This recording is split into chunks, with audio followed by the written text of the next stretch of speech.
오래전에 조병호 박사님이 이번 목요일 오후 1시에 오십니다마는 우리는 장소를 빌려달라고 해서 빌려드리는 겁니다. 또 빌려드리는 김에 우리 성도들이 많이 참석해서 은혜를 받았으면 좋겠다 하는 생각을 합니다. 성경 1년 1독 성경인가 조그만 성경을 하나 나눠주시더라고요. 박용호 목사님한테 보내셨고 그걸 35권인가 받아가지고 목사님들에 다 나눠줬어요.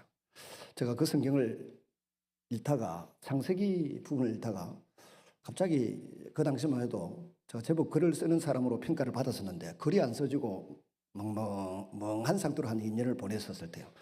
그거 읽다가 갑자기 글이 쓰여지기 시작하더라고요. 그래서 목사님 이 책이 너무 좋다고 이렇게 문자를 한번 보내고 그 다음에 이제 바벨론 포로되었다가 회복되는 시점에 가서 에스라, 느헤미야 뭐 이런 것들이 쫙 시간적으로 정리되는 걸 보면서 제가 성경을 딱 그냥 울었잖아요. 아, 성경이 이런 것이구나 하는 것이 이해가 되기 시작한 그때가 한 50세쯤 되었을 때예요. 그때 우리 목사님들끼리 모여서 한 말이 있습니다. 우리가 성경도 모르고 설교를 한다 이런 자조적인 표현들을 하면서 지낼 때인데 그 성경을 읽으면서 역사순으로 정리된 걸 읽으면서 성경이 한 권의 책이구나, 아, 이렇게 흘러가는구나 하는 게 정확하게 이해가 되기 시작하면서 은혜를 받기 시작했습니다. 그리고 어느 날 공부하러 가자고 밥을 사주면서 그러시더라고. 내가 무릎 꿇고 비는데 나랑 성경 공부하러 가자. 그래서 어영부영 이제 선배 목사님이 밥 사주면서 공부하러 가자는데 뭐 제가 공부하는 거를 별로 안 좋아하고 좋아하기도 하고 노는 것을 좋아하기도 하고 뭐 그렇습니다. 따라갔어요. 따라갔더니 이 책을 선물로 주시더라고요. 이 책을 비롯해서 여러 권의 책을 조병호 박사 선물로 주는데 그때 당시에 읽어보니까 기독교 뭐 출판 문화대상인가 그 상을 받았더라고요. 그러면서 이 책을 주시면서 3번을 읽고 A4 용지 10페이지로 요약하라 하더라고요. 이 두꺼운 책을 창세기부터 계시록까지를 요약한 거예요. 그래서 아마 10명 같이 공부를 했는데 아마 그 10페이지로 요약해내라고 하는 숙제를 한 사람은 제가 알기로는 저밖에 없어요. 박 목사님도 그때 숙제 안 하고 숙제 안 했죠. 하여튼 제가 10페이지로 요약을 하는데 안 되더라고. 15페이지로 요약해서 냈습니다. 그러고 나더니 하는 말씀이 이걸 한 마당씩 해가지고 20마당인데 20번 설교를 하라는 거예요. 그 주일 낮에 제가 20번 못하고 19번 했습니다. 계시록 빼고는. 계시록은 확신이 없더라고 그 당시만 해도. 지금은 확신이 있는데 19번 설교를 하고 나니까 성경이 제대로 이해가 되고 연결이 되기 시작하고 확신을 가졌습니다. 어제 제가 이 책을 들고 남중고 이사장 장로님 방에서 보고 있으니까 장로님이 툭 보더니 목사님 저도 사실은 이 책 사서 읽고 성경을 이해하게 됐습니다. 올해 76세 되신 분이 이야기하더라고요. 성경 통독 조병호 지음입니다. 사서 읽어보시기 바랍니다. 박 목사님에게 부탁하면 조금 싸게 살 수 있습니다. 저한테 이야기하면 조금 더 싸게 살 수 있습니다. 근데 이 성경을 그렇게 읽었는데 지난주에 1마당을 제가 설교한 것이고 오늘 2마당을 말씀을 전하는데 출애굽기 1장 1절에서 민수기 10장 11절까지의 내용입니다.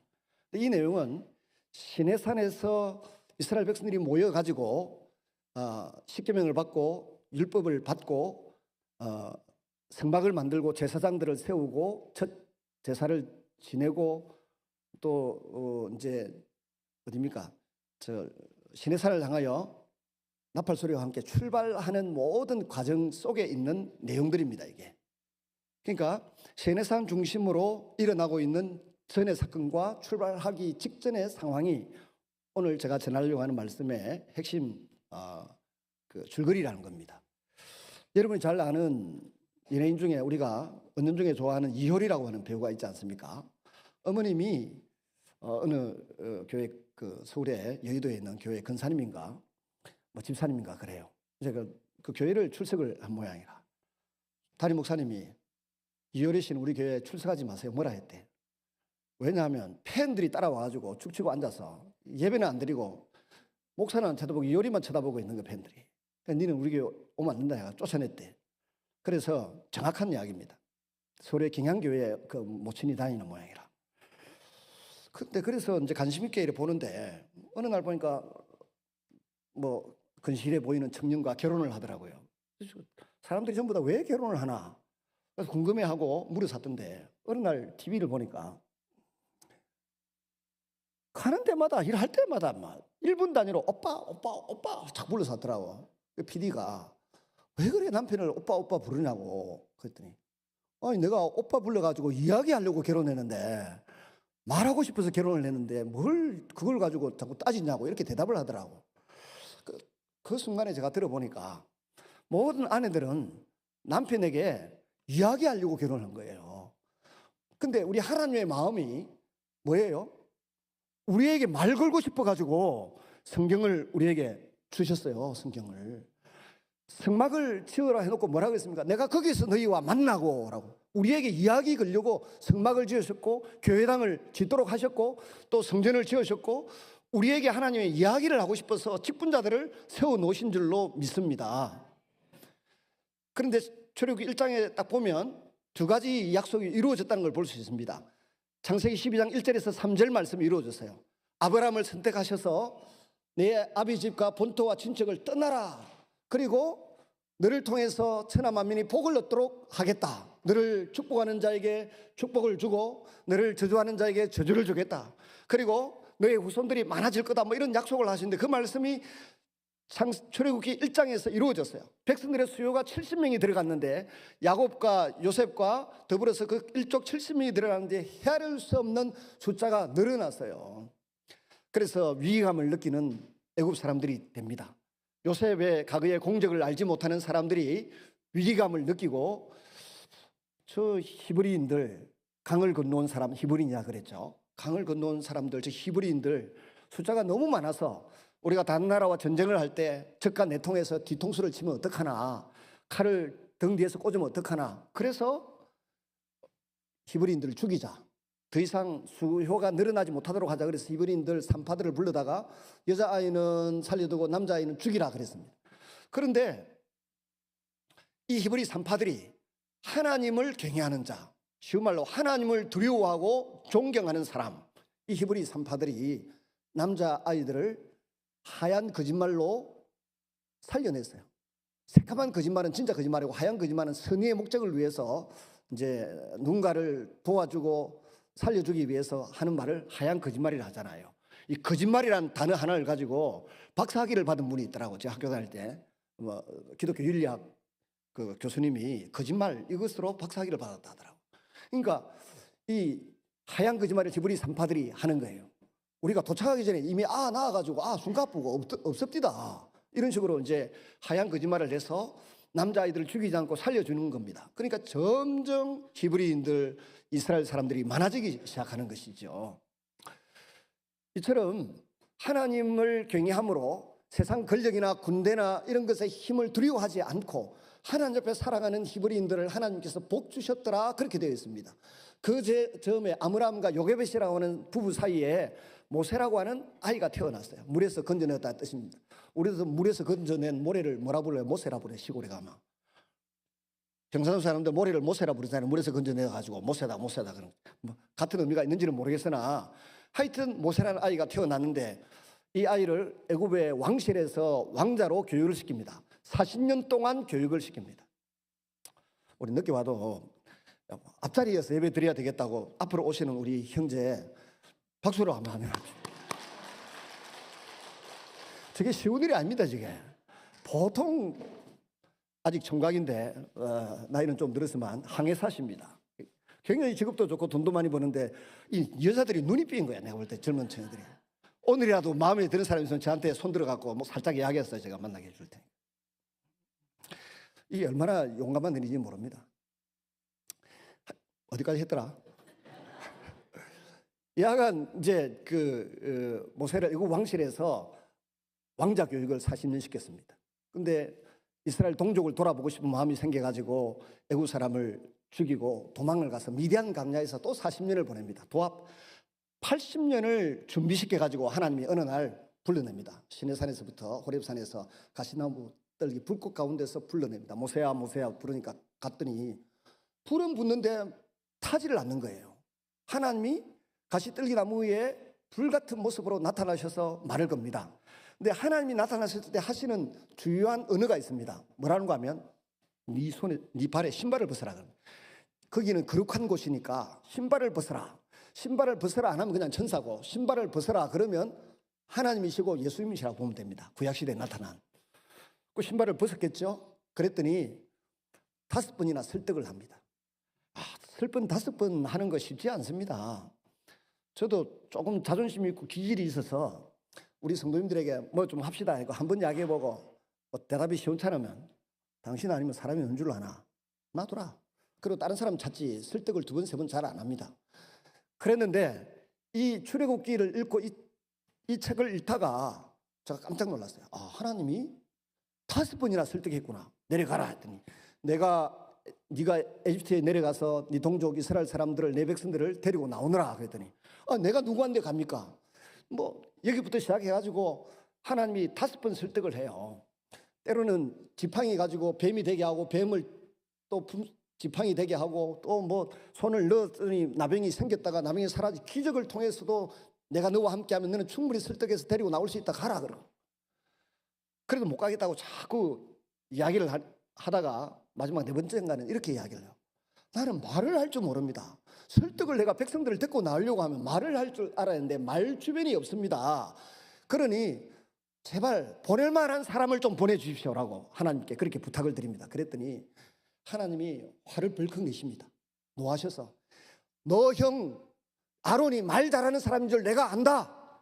말 잘하는 너희 형이 있으니까 너는 에집트에 가면 된다. 너는 아론 앞에 하나님같이 될 것이고 그 아론은 하나님의 사자같이 백성들을 설득하고 바로를 설득하고 할 테니까 가라고 말씀하십니다. 이처럼 5번이나 꾸준히 설득하시고 나중에는 진노까지 하시면서 설득해서 모세가 내려갑니다.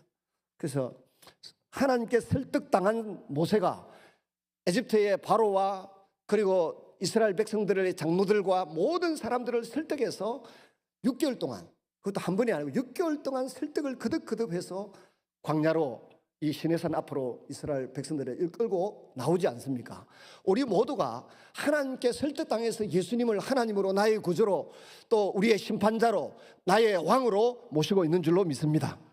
이 예수님께 설득당했으면 이제는 예수님이 주인인 사람은 우리 주변에 있는 많은 사람들을 동일한 마음으로 설득해서 그들을 하나님 앞에 세우는 자리로 나아가라고 우리에게 목사의 직분을 주시고 장로의 직분을 주시고 교사의 목자의 직분을 주신 줄로 믿습니다. 그래서 우리는 서로 바라보면서 평가하고 서로 바라보면서 실망하고 낙담하고 좌절할 틈이 없어요. 저와 더불어서 하나님께 설득당한 그대로 우리 주변에 있는 믿지 않는 사람들을 설득해서 하나님 앞에 세우는 역할을 감당해야 될 사람들인 줄로 믿습니다. 10가지 재앙을 쏟아부었습니다. 6개월 동안에.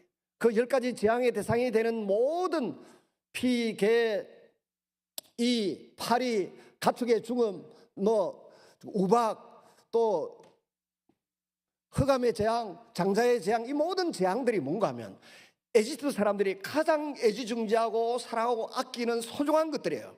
그들의 신이고 그들의 가장 생명같이 소중히 여기는 것들입니다. 나일강 자체가 신입니다. 그들에게는. 나일 역사가 헤로도토스는 말하기를 에집트의 발전은 나일강의 선물이다 이렇게 표현했어요. 나일강이 신인데 그걸 아무짝에도 쓸모없는 피로 가득 차고 붉은 피가 가득 차 생명들이 다 죽어 없어지도록 하는 것. 모든 것이 그들에게 신입니다. 또 그들에게 최고의 신이 태양신인데 흑암 재앙으로 깜깜해서 앞을 보지 못하도록 하는 재앙을 내립니다. 그들이 자기 생명보다 아끼고 사랑하는 게 뭡니까? 장자입니다. 장자를 죽여 없애면서까지 하나님이 모세와 아론을 통해서 이스라엘 백성들을 설득하고 애굽의 바로와 그 군대를 설득해서 너희들 빨리 나가라. 너희들 달라는 거 다 줄 테니까 빨리 나가라. 6개월만 끝에 그래서 검은 보물을 창세기 15장 13절 14절에 예고되어 있는 그대로 들고 나오게 되는 것입니다. 아브라함에게 400년 전에 약속했던 그 약속대로 창세기 15장 6절 이하의 그의 믿음을 보시고 어렵다 하셨던 그 하나님께서 햇불 언약을 베푸시면서 이 땅에 있는 수많은 사람들이 죽어마땅한 죄를 짓고 있는데 완전히 죽여도 할 말이 없을 그때가 되기까지 400년 뒤에 너희들이 이방 땅에서 계기되었다가 검은 보물을 보화를 이끌고 나오게 될 거다. 그 말씀이 그때 이루어지게 되는 줄로 믿습니다. 그때 이스라엘 백성들이 구원받은 이유는 뭡니까? 어린 양의 피를 문인방과 문설주에 발라가지고 그 피를 볼 때 내가 넘어가리라. 6월절 그 피를 볼 때 내가 넘어가리라. 우리 찬송가에 있듯이 오늘 우리가 예수님을 하나님의 어린 양으로 압니다. 요한복음 1장에 보면 29절인가에 보면 이런 말씀이 있죠. 보라, 세상 죄를 짊어지고 가는 하나님의 어린 양을 보라. 세례 요한이 예수님 보고 하나님의 어린 양이라고 했습니다. 그 어린 양 대신 예수님이 십자가에 죽으심으로 그 피의 공로를 우리가 마음에 문인방과 문설주에 바르고, 그러므로 죽음의 사자가 우리를 지옥으로 보내지 않고 하나님 나라 백성으로 삼아서 하나님 나라에 들어가게 해 주실 줄로 믿습니다. 이 약속을 믿는 이스라엘 백성들이 모세와 더불어서 이제 탈출해가지고 홍해 앞까지 왔습니다. 숫곳이라고 하는 곳에까지 도착했는데, 뒤에서는 애국 군대가 쫓아와서 그들을 뒤늦게 이제 보내놔놓고 생각하니까 월급도 임금도 안 주고 마음 놓고 부릴 수 있는 그런 200만 이상 되는 사람들이 나간다고 하니 얼마나 신경이 쓰입니까? 저 뒤에 좀 보세요.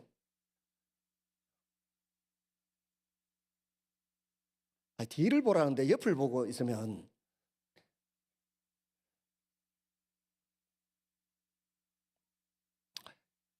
그 설교하다가 이렇게 누가 늦게 들어오고 하면 지금 원고가 있는데 이 원고들을 해보니까 정신이 사나워서 안 돼서 그 원고를 안 보고 하고 있는데 누가 늦게 들어오면 제가 정신을 못 차리는 거예요. 뭔 이야기 하다가 홍해 앞바다에 왔는데 이스라엘 백성들이 불평불만이 가득한 거예요. 뒤에는 애국 군대가 칼을 들고 창을 들고 죽이겠다고 전차가 달려오고 있고, 앞에는 홍해가 가로막고 있고, 백성들이 화가 나서 뭐라 그랬습니까? 내 이놈 모세야, 우리를 그만 잘 먹고 잘 살도록 내비두지 왜 여기까지 데리고 나와서 여기서 죽이려고 하느냐, 막 삿대질을 하고 돌을 뭐 그런 상황이 됩니다. 그때 하나님께서 모세에게 말씀하셨습니다.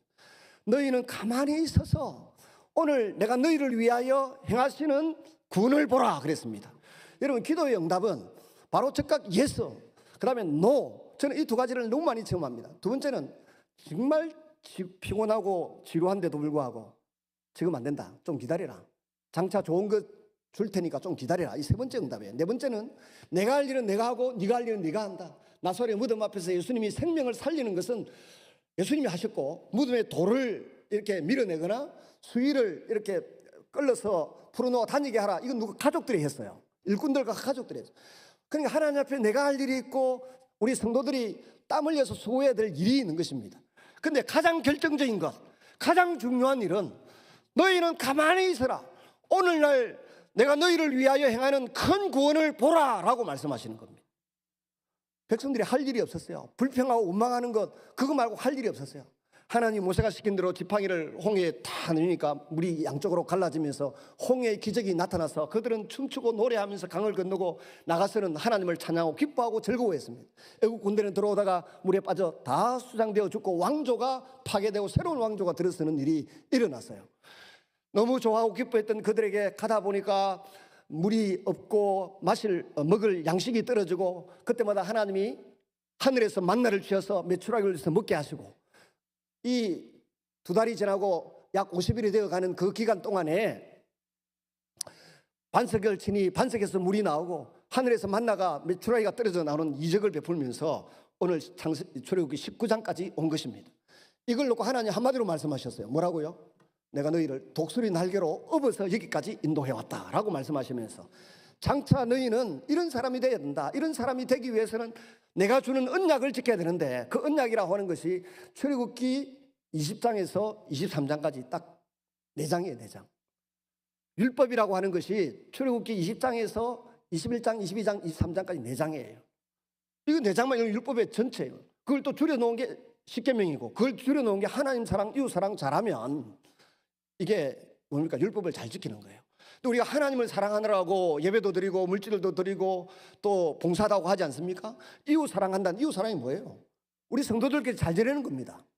서로 약점과 허물을 바라보고 보이는 가운데서도 허물은 듣고 장점을 보면서 격려하고 약점은 덮어주고 또 격려해가면서 칭찬해가면서 함께 걸어가는 것이 이웃 사랑인 줄로 믿습니다. 그 영역을 확대해서 믿지 않는 우리 가족들, 그 학대 직장에 있는 동료들, 우리의 이웃들에게 그 사랑을 실천하는 게 율법의 핵심이에요. 하나님을 사랑하고 이웃을 내 몸과 같이 사랑하라. 이게 전부 핵심이라. 이런 언약을 잘 지켜 행하면 너희는 나의 보배로운 소유가 될 것이고, 첫째, 세쿨라, 가장 보배로운 소유가 될 것이고, 둘째는 제사장 나라가 될 것이고, 셋째는 거룩한 시민이 될 것이다. 이 세 가지를 약속하셨어요. 그런데 오늘 설교 제목이 열방을 향한 선교의 꿈입니다. 하나님의 열방을 향한 꿈이라고 주제로 삼았는데, 온 세상을 향하여서 하나님께서 이스라엘 백성들을 대표로 뽑아가지고 그 온 세계 모든 나라 모든 민족이 하나님의 복, 하나님의 말씀을 받아들이고 다 천국 가는 백성, 구원 얻는 백성이 되도록 하시기를 원하는 꿈을 이스라엘 백성들에게 먼저 소개하신 것입니다. 이 말씀을 들은 이스라엘 백성들은 정말 기쁘고 즐거웠습니다. 그래서 아멘 하고 우리가 이 말씀대로 준행하겠습니다라고 화답을 했어요. 그리고 그 뒤에 그 말씀을 쭉 들어보니까 출애굽기 20장에서 24장까지의 언약의 내용이 뭐예요? 반대로 그 말씀과 반대로 행하는 사람들이 지금 어디 살고 있는가 하면 지금 가나안 땅에 살고 있는 7 족속들입니다.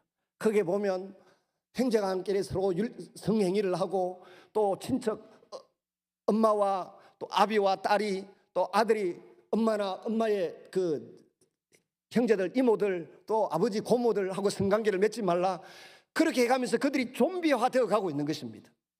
유럽의 여러 왕실들 가운데 사촌지간에 결혼하고 그랬잖아요. 지미 카터 미국 대통령도 전에 보니까 뭐 사촌 여동생인가 누군가하고 결혼을 하고 그랬는데 옛날에 그랬다고요. 그러니까 결국 나오는 그 자식이 어떤 자식들이에요? 좀비예요, 좀비. 유전자에 문제가 생겨가고 프랑스 같은 데도 아이들이 이상한 아이들이 태어나고 해가지고 결국은 이제 서로 성씨가 다른 사람들과 결혼을 해서 건강한 자녀가 태어나도록 한 것처럼 그렇게 되었는데, 가나안 땅에 살고 있는 7 족속들이 전부 다 그렇게 살고 있으니 이 땅이 토하여 낸다고 말합니다. 레위기 18장에 보면 그런 말씀이 있어요. 18장 24절 25절에 보면 이 백성들이 이 땅에 살면서 이 땅에 살 자격을 상실했다. 땅이 그들을 토하여 내고 그들을 버렸느니라. 너희는 그렇게 살지 않도록 출애굽기 20장에서 23장까지 나오는 언약의 말씀을 지켜 행하라. 윤리적으로 단단하고 바른 삶을 살아라. 그래야만 된다라고 말씀을 주신 것입니다. 이 말씀을 받은 이스라엘 백성들이 너무 기쁘고 너무 즐거웠습니다. 이제는 적각 우리 흐는 땅에 우리가 들어가서 살게 될 거다라고 기대하게 되는데, 아뿔사 그 말씀을 받고 있는 그 사이에 이스라엘 백성들이 애굽에서 가져왔던 금송아지 우상을 만들어 가지고 그 위에 춤추고 노래하면서 뭐라 그랬습니까? 지금 시내산에 올라간 모세는 40일 동안 안 내려오니까 죽었을 거다. 우리가 제대로 하나님을 섬기자. 우리를 애굽에서 보니까 아주 희양찬란하고 멋있던 그 신이 하나 있던데 그게 금송아지 우상처럼 보였던 모양이에요. 아론에게 막 초달을 하고 닥달을 해서 이제 눈에 보이지 않는 모세 대신 눈에 보이는 하나님을 우리 앞에 보여달라 했더니 금부치를 가지고 만들어서 금송아지 우상을 40일 만에 만들어낸 거예요. 하나님 이 사실을 아시고 다 죽인다라고 선언하실 때에 모세가 막았습니다. 내 이름이 하늘나라 생명책에서 지워지는 한이 있더라도 이 백성들을 용서해달라고. 그 전에 하는 기도가, 첫 번째 하는 기도가 뭡니까? 하나님의 이름, 하나님의 영광, 하나님의 명예를 생각해서 이 백성들을 용서해 주십시오 그랬습니다. 에집트 사람들이 데리고 나가더니 하나님이 어떤 분인지 몰라도 그 사람들 광야에 다 죽여버렸다고 하면 하나님의 명예, 하나님 이름이 땅바닥에 떨어지지 않습니까? 이 말을 듣고 하나님께서 그를 뜻하게 여기시고 네 기도가 내 마음에 든다 해가지고 용서하겠다고 선언하셨어요. 근데 가나안 땅으로 가는데 나는 이제 더 이상 동행하지 않겠다. 이렇게 죄를 많이 품고 살아가는 인간하고 어떻게 동행하겠는가? 내 사자를 앞서 보낼 테니까 같이 가라 그랬습니다. 모세가 그때 목숨을 겁니다. 내 이름이 하늘나라 생명책에서 지워지는 한이 있더라도 이들을 용서해 주십시오. 이들의 허물과 죄를 용서해 주십시오라고 기도했을 때 하나님께서 설득을 당하셔가지고 모세에게 설득을 당하셔가지고 그래요? 그럼 내가 같이 가마 해서 출발하게 됩니다. 출발하기 전에 2가지 일을 하죠. 성막 설교들을 보여주고 설명해주고 그 다음에 성막에서 섬길 제사장들을 임명을 합니다. 레위 지파 장자들을 대신해서 약 2만 7천여 명 되는 레위인들을 내 소유다라고 해서 제사장으로 세우고 성전에서 일할 사람들로 속한냅니다. 그래서 아론을 제사장으로 세우는데 아론에게 4명의 아들이 있었습니다. 첫째는 나답, 둘째는 나비우, 아비우, 그 다음에 세 번째는 엘라살, 네 번째는 이다말이라는 4아들이 있습니다. 근데 2아들이 위임식을 거행하고 박수를 받고 부러움을 샀던 그 사람들이 술에 취해서 다른 제사를 데려다가 현장에서 즉사합니다. 근데 하나님의 진노를 사서 죽어마땅하니까 절대 울지도 말고 슬퍼하지도 마라. 그래서 아무 소리 못하고 장례를 치른지도 치르지 못했는지도 모르지만 치웁니다, 시신을. 그리고 2아들이 남았습니다. 하나는 이다말이고 하나는 엘라살인데, 이다말의 가정에서 나온 그 후손이 사무엘상 1장에 나오는 엘리 제사장입니다. 엘리 제사장이 자식 신앙교육을 더듬하게 시켰어요. 제대로 안 시켰어요. 자식 신앙교육을 제대로 안 시키고 말 몇 마디로 그냥 넘어가고 했더니 이 아들이 성전에 드리는 재물을 훔쳐서 먹기도 하고, 또 법궤를 하나님의 이름을 이용해서 전쟁터에 들고 나갔다가 블레셋 대군에게 뺏기기도 하고 하나님의 영광을 땅바닥에 떨어뜨리는 일을 했어요. 그래서 3번째 아이가 났을 때 이가보다 하면서 하나님의 영광이 우리 가정에 떠났다 하고, 사무엘 선지자를 통해서, 어린 사무엘을 통해서 예언을, 하나님의 마음을, 계획을 전달해 주죠. 그 계획이 뭡니까? 너의 후손은 망한다는 것입니다. 그 말씀 그대로 이 이다말의 후손인 엘리의 후손들은 다윗 시대에 가서, 솔로몬 시대에 가서 깡그리 망하고 역사의 무대에서 사라지게 됩니다. 하나님 앞에 영광스러운 제사장의 직분을 맡았다 할지라도, 아론과 그 아들 4사람이 맡았다 할지라도 자기 직분을 따라 겸손하게 성실하게 섬기지 않으면 중도에서 그렇게 끝나는 것입니다. 그래서 우리가 하나님의 직분을 받을 때도 조심해야 되지만, 직분을 맡았으면 그때부터는 충성스럽게 자기 일을 감당하는 사람들이 되실 수 있기를 바랍니다. 그리고 이 제사장이 된 사람들에게 그들이, 이스라엘 백성들이 율법을 어겼을 때 어떻게 해야 되는가를 알려줍니다. 우린 율법하면 무거운 짐으로 생각하고 거추장스럽게 생각합니다. 근데 그렇잖아요. 레위기서를 가만히 보면 이 복음입니다. 복음. 레위기서가 복음이에요. 왜냐하면 출애굽기 20장에서 23장까지 나온 율법은 우리가 잘못하면 지옥 가야 되고 죄를 짓고 하나님과의 관계가 끊어지고 현장에서 즉사하기도 하는데, 레위기서 1장에서 5장까지 나오는 말씀을 가만히 보시면 그 내용이 뭐예요? 이런 죄를 지었을 때는 번제를 드리라. 이런 죄를 지었을 때는 화목제를 드리라. 남의 재산에 손해를 줬으면 속건제를 드리라. 뭐 했으면 소제를 드리라. 이 5가지 제사를 통해서 생명의 보존을 받거나 이웃과의 관계가 회복되거나 하나님과의 관계가 회복되는 모든 용서와 회복의 약속을 주셨습니다. 그래서 이 5가지 제사는 우리를 얽어매고 손해보게 하는 것이 아니라 오히려 뭐라고요? 우리를 살려주시고 우리를 부욕해 하고 관계가 회복되게 하시는 가스펠, 복음인 줄로 믿습니다. 이 복음을 받은 이스라엘 백성들이 이제 제사장들이 5장, 6장, 7장에 가면 제사장들이 이 5가지 제사를 어떻게 잘 지켜 행할 수 있는가 시행세칙이 나오고요. 그 다음에 8장, 9장에 가면 이 제사장들이 위임식을 거행하는 아름다운 장면을 봅니다. 그 제사장들이 입은 옷은 대단합니다. 그 가운이라고 하는 게 돈으로 계산해 보니까 저게 한 30년 전인가 40년 전인가 어떤 목사님이, 감리교 목사님이 그걸 그 당시에 30년 전에 가격을 계산해야 하는데, 여기 뭐 호마노 보석을 다 계산하면 25억인가 나오더라고요. 30년 전에 이 보석 하나 있잖아요. 우리 교회 어느 근사님이 뭐 화석이라고 뭐라더라. 물에서 건져 올라오는 거 뭡니까? 저 밑에 있는데 뭐 갖다 줄 게 뭘 귀찮은 걸 갖고 오시나 했더니 돈으로 계산해 보니까 하나는 40만 원짜리고 하나는 뭐 1캐럿에 뭐 2만 원짜리, 3만 원짜리더라고요. 카페에 있는데 아무도 모르고 안 훔쳐가더라고요. 훔쳐가면 벌 받습니다. 여하간 그래 40만 원짜리 덩어리 40만 원짜리 내 방에 갖다 숨겨놨잖아요. 근데 몇 개 더 온대. 제가 보관해 놓으려 하는데. 하여튼 그런 보석을 다 계산하니까 25억이더라고요. 30년 전에 25억인가 나오더라고요. 와, 그 깜짝 놀랐는데, 그런 화려한 제사장의 의복을 입었던 사람들이 단 한 번 제사 잘못 드림으로, 예배 잘못 드림으로 현장에서 죽었다는 것입니다. 우리가 예배를 얼마나 소중하게 귀하게 드려야 되는지 여러분 이해가 되시죠? 그 다음에 넘어가면 이제 정결법이 나와요. 생활을 어떻게 정결하게 아름답게 살아야 되는가. 특별히 강한 사람들이, 제사장 이런 사람들이 지위가 있고 신분이 있고 특권이 있는데, 이 강한 사람들이, 더 가진 사람들이 가난하고 약한 사람들을 어떻게 보호하고 지켜야 될 것인가에 대해서 말씀을 많이 해주고 계세요. 특별히 여성들을 위하여 배려하는 부분들이 많이 나와요. 피 흘렸을 때 생리기간 동안에 남편은 아내를 어떻게 대해야 되고, 아기를 낳았을 때 남자애를 낳았을 때 어떻게 하고, 여자애를 낳았을 때 어떻게. 어떤 그 벨리상가 뭐 뺑아리 감별상가 하는 분이 남아공에 일이 있어서 출장을 가서 몇 년 지내게 되었습니다. 우리 선배 목사님이 마침 남아공에 그 유학 갔다가 교회를 하나 개척해서 4-5명이 모여가지고 예배를 이렇게 드리고 있는데, 그 자매가 외로우니까 그 남아공에서 요하네스버그에서 외로우니까 거기에 모임에 와 있어요. 안 믿는 사람인데. 근데 레위기서를 목사님이 읽으면서 설명을 쭉 했는데, 듣다가 아니, 여성의 권리를, 자기가 태어나서 지금까지 여성의 권리를 이처럼 염려하고 지켜주고 보호해주는 경우는 처음 봤다. 이런 하나님이란 내가 믿어야지. 오늘 제가 예수님 영접할 때니까 영접 기도를 시켜달라고 부탁해서 영접 기도를 시키고 그분이 신실한 그리스도인이 되었다는 이야기를 들은 적이 있습니다. 여러분, 주님은 우리 약한 사람들, 가진 것이 없는 사람, 힘들고 어려운 사람들을 배려하시고 돌보시기를 원하시는 마음을 가지고 계신 줄로 믿습니다. 하나님은 모세를 동력자로 삼으시고 파트너로 삼으셨어요.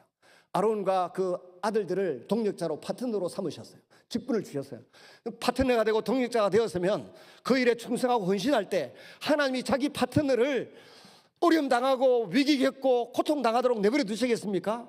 위기 때마다, 모세가 위기를 당할 때마다 화도 내고 우리 눈살 찌푸리게 하는, 안 그랬으면, 그런 말 안 했으면 좋겠다 싶은 말씀도 하신 경우가 있어요. 그래도 하나님은 자기 동력자 모세 편에 늘 서셨어요. 40년 동안 늘 서셔서 모세가 이스라엘 백성들을 저 모압 강야까지 이끌어가고 신명기 말씀을 가지고 축복해주고 노래를 가르쳐주고 하기까지 동행해 주신 줄로 믿습니다. 여러분이 하나님의 일꾼이 되고 교회 직분을 맡은 것을 자랑스럽게 여기시고 기쁘게 여기셔서 맡은 자에게 구할 것은 충성인데, 그 충성을 다하시면 주님 반드시 복 주시고 복 주실 줄로 믿습니다. 이제 그 리더십을 가진 모세는 하나님께 설득을 당해서 백성들을 설득하는 리더십을 발휘하게 되는데, 그 40년의 생활을 이제 출발하려고 하지 않습니까? 민수기 10장 12절부터 출발하려고 하는데, 여기까지 오는데도 리더로서 얼마나 고생을 많이 했습니까? 틈만 하면 나는 하나님 모른다, 바로도 그랬고, 이스라엘 백성도 위기에 몰리면 왜 우리를 여기에 데리고 와서 강야에서 죽게 하느냐, 뭐 이런 식으로 덤벼들고, 물이 없어도, 먹을 것이 없어도, 조그만 길이 멀어도 그렇게 불평하고 원망했던 가운데서 리더십을 행사해 가는데, 리더십이라고 하는 것이 무엇입니까? 예수님이 한마디로 말씀하셨죠. 마가복음 10장 45절에 내가 이 땅에 온 것은 섬기려고 하고 섬김을 받으려 함이 아니라 섬기려고 하고 많은 사람을 위하여 자기 목숨을 대속물로 내어주려 함이니라. 이런 목적으로 오셨는데도 불구하고 이 예수님의 리더십, 섬김의 리더십을 서번트 리더십이라 그러죠. 이 리더십을 이해하지 못한 사람은 예수님은 죄인의 친구들이다 하고 왜 저런 짓을 하냐고 죽이려고 하고 덤벼들었습니다. 오늘날도 마찬가지입니다. 우리가 하나님의 직분을 맡아서 리더십을 가지고 섬기려고 할 때 그 우리의 정체성, 우리의 꿈과 소망을 이해하지 못하는 사람들은 그렇게 비웃고 조롱하고 힘들게 합니다. 그래도 하나님은 우리를 설득하셔서 오늘 이 자리까지 인도해 주셨으니 우리가 예수의 마음을, 또 모세의 마음을 우리의 마음에 담아서 그렇게 섬기며 살아야 될 줄로 믿습니다. 이태리의 리더십 5가지 덕목이 있는데요. 이탈리아의 국정 역사 교과서에 나오는 리더십의 5가지 덕목: 지성, 설득력, 지구력, 자제력, 지속적인 의지. 모세는 자기가 말하는 설득력이 없다고 해서 혀가 어눌하다 그랬습니다. 그랬더니 하나님께서 모세에게 어떤 일을 해주셨습니까? 그냥 가는 곳마다 이적으로, 기적으로, 능력으로 내가 모세와 함께 한다고 하는 것을 보여주심으로 움직이면 설득이 되도록 해주셨어요. 말재주가 좀 없다고 해서 나는 교회 중요한 직분을 맡아 할 수 없다, 나는 뭐 이런 일은 못한다, 그렇게 말할 필요가 없습니다. 하나님이 원하시고 하나님이 함께 하시면 모든 사람에게 그런 은혜와 그런 능력이 나타나게 되는 줄로 믿습니다. 이스라엘 백성들을 이제 여기까지 인도하셨던 하나님께서 모세를 통하여 중요한 말씀을 레위기 26장에서 하십니다. 뭐 대속죄일도 있지만 중요한 말씀을 하시는데 무슨 말씀을 하시는가 하면 두 가지를 조심해라 그렇게 말씀합니다. 하나는 절대 애굽으로 내려가서는 안 된다는 겁니다. 과거의 이방 풍속들 그들이 범죄하고 살던 그 습성을 되풀이해서 안 된다. 또 하나는 가나안 땅에 이미 살고 있는 사람들의 풍습을 미래에 본받아도 안 된다라고 이야기했습니다. 그렇지 않고 내가 준 율법의 말씀대로 지켜 행하고 살면 국방도 경제도 먹고 사는 문제도 내가 책임지겠다고 말씀하셨습니다. 그런데 이 말씀을 지키지 아니하면 너희들은 첫째 먹고 사는 문제가 힘들 거다. 기근이 찾아오고 가뭄이 찾아온다. 둘째는 전염병이 찾아오고 전쟁이 일어나서 고통스러울 거다. 그래도 말 안 들으면 이방 땅에서 객이되어서 노예 생활을 하게 되고 그 기간 동안에 이 땅은 평화를 누리고 안식을 찾고 땅의 기력을 회복하게 될 것이다. 그렇게 레위기 26장에서 말씀하셨어요. 그 말씀대로 이스라엘 백성들이 왕정 약 500년 기간 동안에 안식년을 안 지킨 거예요. 안 지킨 안식년 7년마다 안 지킨 거 계산하면 500년 동안에 얼마쯤 됩니까? 약 70년 가까이 됩니다. 그래서 저 바빌론의 포로 생활 70년을 보내면서 징계 70년, 재교육받는 시간 70년, 그 다음에 바빌론 제국의 70년 이런 세월들을 보내고 나중에 이스라엘 백성들이 바빌론에서부터 페르시아로 넘어갔다가 페르시아에서 포로 귀환되어서 가나안 땅으로 다시 돌아오게 됩니다. 우리에게 하나님이 언약을 주신 것은 우리를 복되게 살아라고 재용서받고 하나님의 자녀답게 좀비 같은 인간이 되지 말고 당당하게 살아라고 언약을 주시고 약속을 주셨는데 우리 그리스도인의 재산이 뭡니까? 인맥, 학맥, 또 돈, 부동산, 정권 이런 것들이 우리의 재산일 수 있습니다. 이 세상 살아가는데 이런 것들이 필요하긴 합니다. 그런데 가장 위급하고 가장 힘이 들고 어려울 때 중요한 것은 하나님이 우리의 재산이고 하나님의 약속이 우리의 재산인 줄로 믿습니다. 그래서 레위기 1장에서 5장에 나오는 그 언약들이 재용서받는 있는 5가지 그 제사가 그들을 살리고 용서받게 하고 하나님과의 관계가 회복되게 하는 하나님의 축복이고 하나님 앞에 얻는 큰 재산이에요. 양심이 떳떳하고 당당하게 하는 그 재용서받는 재산이에요. 근데 그것만 가지고 안 되니까 7월 3대 절기를 말씀해 주셨어요. 유월절, 오순절, 그 다음에 초막절 이 3대 절기를 지키라고 하셨습니다. 이 절기를 안 지켜가지고 또 어려움을 겪습니다. 그래서 또 대속죄일을 정해 주셨어요. 욤 키프르라고 해서 7월 10일 대속죄일에 이스라엘 백성들이 어린 양이든 자기 형편에 맞는 비둘기든 뭐 가지고 가서 하나님 앞에 죄를 고하면 대제사장도 죄가 있으므로 자기 죄를 위하여 먼저 제물을 드리고 피를 뿌리고 난 이후에 용서받고 그 다음에 백성들의 죄를 가지고서 짊어지고 지성소에 들어가서 언약궤 법궤 앞에 뿌리면서 죄 용서를 받았대요. 근데 제가 어떤 연구를 많이 한 분 이야기를 들어보니까 대속죄소에 한 번 들어갔다 그렇게 된 1년에 한 번 들어가는데 이 한 번이라고 하는 게 뭔가 하면 그분은 4번 들어갔다고 해요. 그분은 4번 들어갔다. 그 4번을 한 세트로 본다는 거예요. 우리가 테니스 게임을 하면 1세트를 이기면 6게임을 이겨야 돼요. 6게임 6대0으로 이기든 6대5로 이기든 6대4로 이기든 뭐 6번을 이겨야 돼요. 그러면 한 세트 이긴 거예요. 이걸 3번 정도 이기면 뭐 괜찮은 그냥 국제대회이고 5번을 이기면 4대 메이저를 윈블던, 호주 오픈, 미국 오픈 이런 거 3대인가 4대 메이저 대회에 우승하려면 5세트를 이겨야 돼요. 그러니까 하나님 대제사장이 1년에 한 번 들어갔다 하는데 그 한 번이 5세트인지 뭐 3세트인지는 몰라도 4번 정도 들어갔다라고 이렇게 연구 결과를 발표하신 분을 보았습니다. 여러분 이렇게 해서 1년에 한 번이라도 대속죄일에 나를 위해서 대신 피 흘리고 죽은 어린 양이 있어야만 죄 용서 받는 것입니다. 유월절에 어린 양의 피로 문인방과 문술제에 발라서 장자들이 살아남았듯이 전체 이스라엘 백성들이 5개의 제사로 용서받고 그래도 안 되니까 대속죄일 7월 10일 욤키프르 그날에 제사를 또 피값을 가지고 지성소에 들어가서 죄 용서를 받아야만 됐습니다. 그런데 하나님께서 그것 가지고 안 되겠다 해서 새로운 언약을 세웠습니다. 예레미야서 31장 31절에 34절에 보면 내가 애국에서 탈출해 나올 때 너희의 남편이 되었어도 너희들이 율법을 지키지 않았고 언약을 지키지 못했으니 이제는 그 언약의 법이 너희 마음에 기록되도록 하겠다. 다르게 표현하면 성령을 너희에게 주어서 성령 하나님의 말씀이 너희 마음에 기록되게 해서 이 말씀대로 언약을 지키며 살도록 만들어주겠다. 이 약속을 예레미야 31장 31절에서 33절에 4절까지 해주신 것입니다. 구약은 올드 테스트먼트, 이 예레미야 31장에 나오는 이 말씀은 뉴 테스트먼트 신약 성경이 되는 거죠. 그 언약을 받았기 때문에 우리가 성경을 볼 때 구약 성경, 신약 성경 나누게 되는 거죠. 그 예수님이 이 땅에 오셔서 우리를 위하여 단번에 자신의 생명을 희생의 값으로 피 흘려 죽어주심으로 우리의 죄가 단번에 다 용서받게 된 줄로 믿습니다. 하나님 자신이 이 땅에 내려오셔서 사람의 모형으로 오셔서 우리의 죄값을 치르시고 죽어주신 것을 기념하고 잊지 않는 날이 뭡니까? 성탄절이죠. 예수님이 12월 25일 날 탄생하신 건 아니잖아요. 탄생한 시점이 언젠가는 모릅니다만은 그날을 기념해서 그날을 예수님 탄생일이라고 잊지 말고 기념하자 해서 우리는 25일, 저 그리스 정교원은 1월 달에 안다 그러더라고요. 이 주님의 오심을 우리가 기억하게 되는 것입니다. 말씀을 맺으면 하나님께서 우리에게 주신 언약의 말씀들을 좀 소중히 읽고 귀하게 읽고 말씀 중심의 신앙생활을 할 수 있기를 바랍니다. 어떤 사람들은 어느 기도원에 누가 용하다, 또 서울에 있는 모 씨가 유명하다, 또 아프리카에 있는 어느 누가 유명하다, 이런 마음을 가지고 마음이 헷갈릴 때가 있는데, 다 사모하는 마음은 귀하고 아름다운 것입니다만은 혹시라도 잘못될 가능성이 있으니 통일교도 빠지고 천부교회도 빠지고 신천지도 빠지고 막 헷갈려가지 않습니까?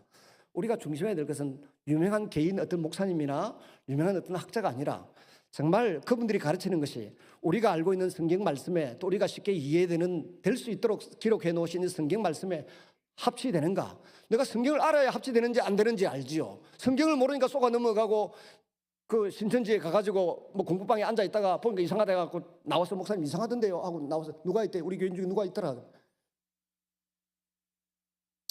벌 주죠. 벌 준 적이 있습니다. 하여튼 그런 일들이 일어나는 것입니다. 베드로는 주의 영생의 말씀이 계시면 우리가 니게로 가리까 고백했듯이 우리는 생명의 말씀, 영생의 말씀을 붙들고 주님과 더불어 천국까지 가는 주님의 백성들이 될 수 있기를 바랍니다. 하나님께서 우리 이제 제사장 나라에 속했고 하나님 나라에 속한 우리에게 기대하는 것은 너희는 거룩하라, 이는 나 여호와가 너희의 하나님이 되고 너희의 하나님이 거룩함이니라. 하나님과의 관계, 이웃과의 관계, 가족과의 관계 속에서 거룩함, 깨끗함이 드러나야 됩니다. 그래서 절기 문화도 3대 절기가 있는 것이고, 또 안식년, 안식일, 또 우리는 그걸 주일로 지키고 있습니다만은 이런 시간들을 통해서 하나님 앞에 우리가 아름답게 세워져 가야 되는 것입니다. 출발하기 전에 이스라엘 이제 시내산에서 나팔 불고 출발하기 전에 하나님께서 제사장도 세우고 했습니다만은 12지파의 지휘관들을 세웁니다. 리더십을 가진 사람을 세웁니다. 리더십을 민수기 7장에 보면 인구조사를 하니까 약 싸움에 전쟁터에 나갈 만한 싸움의 군인들의 숫자가 약 70만이 60만이 된다 하지 않습니까? 그리고 12지파의 지휘관을 쭉 세웁니다. 지휘관을 세우는데 똑같이 그 비용을 내게 합니다. 모든 것을 똑같이 내게 합니다. 지파의 인구수가 많은 지파도, 아주 작은 지파도, 아주 부유한 지휘관도, 가난한 지휘관도 똑같이 내게 합니다. 통일하게 내게 합니다. 그래서 그들이 기쁨으로 그 예물을 드리고 나팔 소리와 함께 전진하게 됩니다. 오늘날 우리 교회도 이제 중요한 우리 교회 리더들을 세울 때 보면 장로님이든 권사님이든 안수집사님이든 약 25년 전부터 거의 200만 원씩 내라. 옛날에 200만 원 내게. 어느 교회는 보니까 장로님 되려고 하면 2억을 내라 한다더라고. 그래서 말씀이 많이 되고 그러는데 그런 모든 저 기준들을 어디에서 잡았는가 이렇게 볼 때 민수기 7장에 나오는 그런 언약을 따라서 동일하게 내라 합니다. 어떤 사람 가난한 사람 나는 가난한데 왜 그걸 내야 됩니까? 이렇게 생각하는 사람도 있고, 어떤 사람은 아이고 별거 아니네요 하고 내는 사람도 있고, 또 기존 교회 역사가 오래된 교회들은 그 비용이 많더라고요 보니까. 그래서 교회가 막 나눠주기도 하고 편파 일어나고 유튜브 보면 그런 목사는 인간도 아닌 것처럼 취급을 하는데, 우리가 신앙생활을 쭉 해보면 옛날에 어른들이 가르치고 해왔던 것들이 다 맞더라. 나이가 들어가면 자다가도 어른 말을 들으면 떡이 생긴다듯이 성경에 있는 가르침 조금은 형식적이고 규율에 매이는 같아 보여도 옛날 목사님, 장로님들이 우리에게 가르쳐 주었던 말씀들이 다 맞더라. 그런 결론을 내릴 수밖에 없었습니다. 출발해서 이제 강야생활 38년을 가게 되는데요. 38년 강야생활에 들어가게 되는데 보십시다. 모세가 죽기 전에 모압 광야에서 신명기서를 써놓고 이스라엘 백성들에게 그 백성들을 평가를 한 말이 있습니다. 신명기 29장 3절 4절에 보면 아주 귀한 평가를 했어요. 수많은 이적과 기적으로 너희를 여기까지 인도하였으나 아직까지도 깨닫는 마음과 보는 눈과 듣는 귀를 주지 아니하셨느니라. 그래서 38년 동안 이스라엘 백성들이 그렇게 사고를 치고 덤벼들고 싸우고 죽고 유턴해가지고 38년을 돌고 그렇게 한 것입니다. 그러므로 우리가 이런 말씀을 알고 읽을 때 해야 될 게 뭡니까?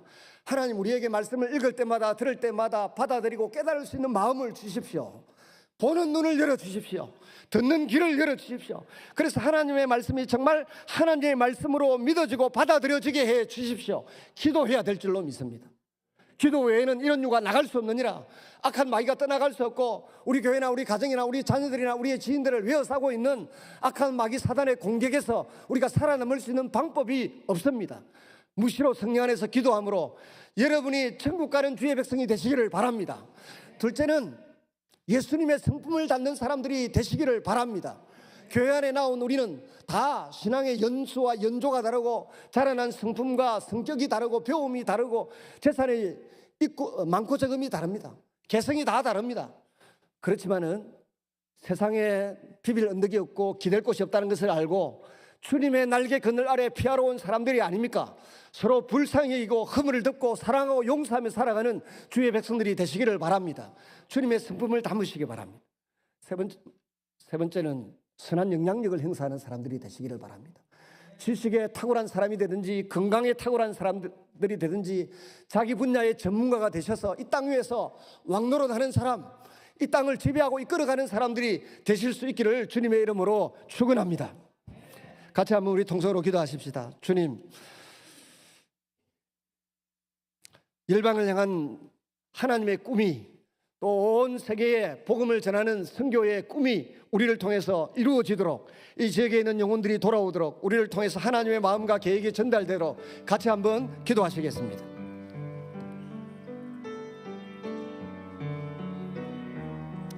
아버지 하나님 도와주시옵소서. 긍휼을 베풀어 주시옵소서. 오늘도 하나님 앞에 나온 주의 자녀들이 말씀을 믿음으로 주의 말씀을 의지함으로 하나님께서 기뻐하시고 원하시는 바를 알아가고 이루어가는 주의 자녀들이 되게 하여 주시옵소서. 모세가 하나님의 동력자가 되고 제사장들이 하나님의 동력자가 되고 지휘관들이 하나님의 동력자들이 되었듯이 우리가 하나님의 파트너 하나님의 동력자가 되어서 하나님이 기뻐하시는 믿음의 길을 걸어갈 수 있는 주의 자녀들이 되도록 은혜를 베풀어 주시기를 간절히 소원하고 기도합니다. 우리의 마음을 드립니다. 우리의 생각을 드립니다. 주님이 기뻐하시는 대로 우리를 조직하고 정리하셔서 하나님이 써주시는 은혜가 끊이지 않게 하여 주시옵소서. 예수님 이름으로 기도드려옵나이다.